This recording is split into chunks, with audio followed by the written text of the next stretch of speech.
The two men attempting to fix the British economy. It's been hard graft. The PM says that it's now starting to pay off. And just in time, he needs a good story to tell. A speech to reassure impatient critics and a warning to those who say this should be easy. I believe in cutting taxes, but doing that responsibly is hard. And no matter how much we might want them to, history shows that tax cuts don't automatically pay for themselves. And I can't click my fingers and suddenly wish away all the reasons that taxes had to increase in the first place. The country's tax burden is at a 70-year high. This week, that will begin to ease for some.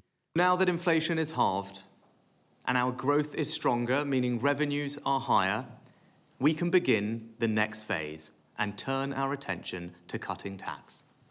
It will take discipline, and we need to prioritise.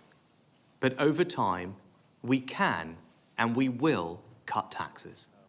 Rishi Sunak wants the credit for tax cuts that'll be spelt out by the Chancellor on Wednesday. Downing Street's argument is that the economic backdrop has changed.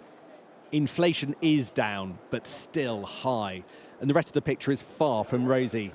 Growth from July to September, 0. And debt as a share of the economy, 95.3% in January, now up to 97.8% in September. What matters more than the economics is the politics. Rishi Sunak desperately needs to change the dial with Wednesday's autumn statement. After the confusion over his conference speech, an underwhelming King's speech, according to many on his own side, and a reshuffle that left lots of noses out of joint. This could be his government's last big set piece before Christmas. Backbench Tories tell me the Prime Minister and Chancellor need to use it to show whose side they're really on. I think all leaders are very good at giving us a headline. I think the devil has always been in the detail. So that's why the talk of tax cuts is welcome, but also want to make sure that actually the long-term trajectory is to this lower tax burden on all households across our nation. Because if that doesn't happen, then simply people will feel the squeeze continue for longer and they'll start to look elsewhere for their vote. That very opposition backing tax cuts too. If there is money available, then I would like working people to keep more of their money in their pockets to spend on the things that they want to do. But I would say to the Prime Minister and the Chancellor, you've had 13 years, we've got the highest tax burden in 70 years. This is too little and too late.